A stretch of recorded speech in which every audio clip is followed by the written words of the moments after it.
La conquête du territoire de la pensée par l'humanité était une histoire à peine commencée.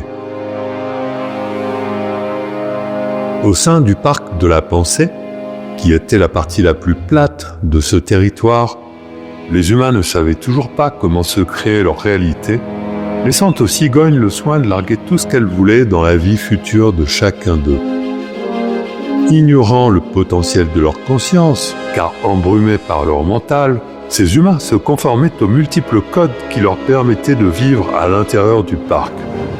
Les quelques tentatives d'explorer le territoire au-delà des frontières du parc voyaient revenir des personnes désorientées.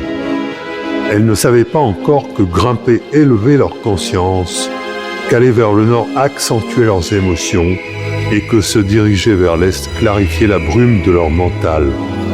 Pour le comprendre, il fallait d'abord descendre à grand risque vers le nord-est avant de remonter suffisamment haut jusqu'au col de l'Ange.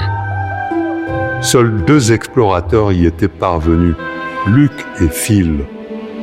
Phil avait passé un temps fou à tracer le chemin du col, puis il avait requis l'aide de Luc.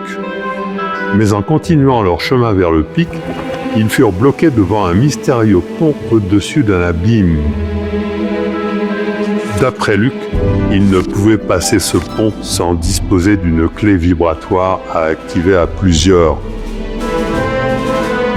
Il avait alors convaincu Phil de monter une expédition.